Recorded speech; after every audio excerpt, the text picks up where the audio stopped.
Can't nobody be free unless we're all free. There's no me and no you, it's just us.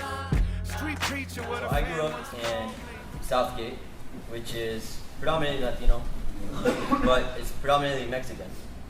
My mom came here undocumented and uneducated at the age of 17 from Guatemala.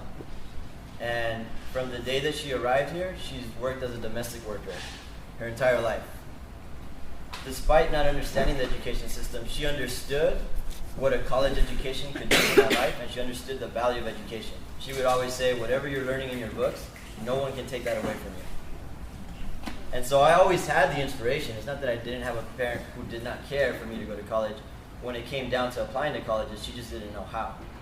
And at my school, we didn't really have a lot of counselors out there basically giving us the applications and telling us how to fill it out. We had huge signs for homecoming, huge signs for winter formal, huge signs for football games every single week, but no one knew when applications were due.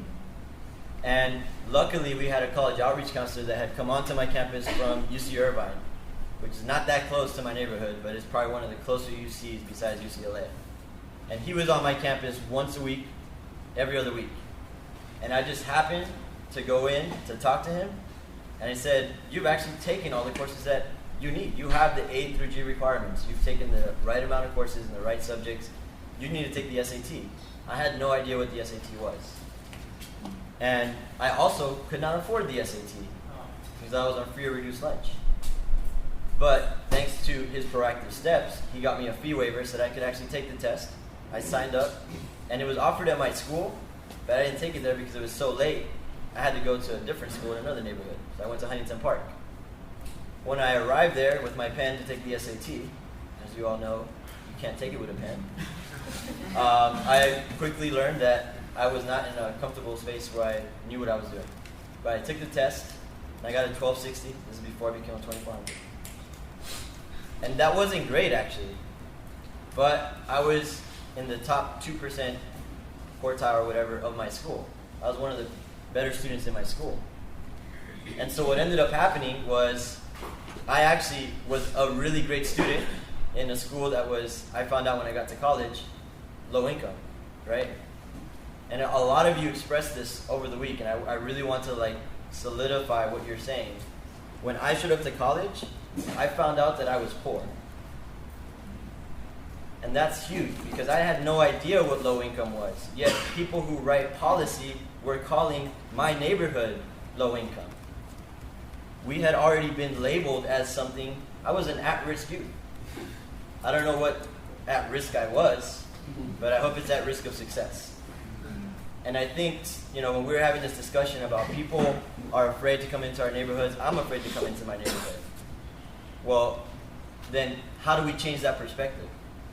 Because our neighborhoods should not be labeled with violence. Our neighborhoods should not be labeled with low paying, low wages, and apartments, not sustainable living, food deserts, right? And so remember, I just want to say this now. Education is what you guys have chosen, and that's why you're here, and education is the path that you're taking.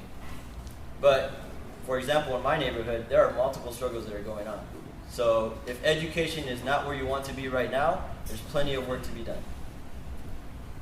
And so to finish off my story, Southgate, where I grew up, less than 10% of the population has a college degree. Most people would say, well, that's just because people don't want to go to college, or college isn't for everyone. Well, that may be true for some people, but it's not for me. And if that were true, then why doesn't the city be more proactive to create a culture in our neighborhoods that does promote going to college, right? And so these are where public policies come into play. So when I went to college, I understood I had gotten lucky. My senior year, we had 600 people graduate. My senior year, less than 1% of us actually went to college. Probably half of that amount finished college, right? You guys are in a prime space to voice your opinions, not just about the K-12 system that you just left, but the classist and racist higher education system that you're currently in. And we really need to connect that pipeline, because that is where your voices will be amplified. In California, we had 2 chapters when I started, USC and Whittier. They're awesome. But if we're really going to bring this message, do we want to just stay on those campuses? And someone talked about city colleges. In California, the largest city college system in the United States, over 80% of the students come in and have to take a remedial course in English or math or both. On average, students are taking 6 years to graduate for a degree that takes 2 years, or was supposed to take 2 years. Now, it's very hard in California because we have budget cuts all of the time. So finance is one of the biggest discussions. But as a college student, your immediate reaction is, my classes are going up, or this class is no longer offered. But I look back to my experience, and as a student who had taken honors and AP classes, I got priority in registration. What about those students who didn't have honors or AP classes offered at their school? Are they choosing to stay at these colleges for 6 years? And the other aspect of it is that if the fees are going up, and I'm coming from a low-income area, and I don't have AP or honors classes, am I eligible for scholarships? Or am I going to be taking out more loans? And especially amongst Latino and African Americans, retention is horrendous. We've talked about go to college, but once you get there, the entire support system that you may have had totally dissolves. And this is an issue for charter schools as well as traditional public schools. But no one wants to acknowledge it. You guys are in that prime position to acknowledge it, to name it, and put it at the forefront. But on top of that, I think what is more essential for you guys to really vocalize and put out there is that it's not about this student who maybe is academically doing bad. It's not about me as a student who's a super brainiac and doing excellent, because that was the best line out of yesterday. If I succeed, but my community does not, then where's the justice in that? As you go back to your states, remember that you guys are leaders. You guys are here for a reason. You guys are leading this movement.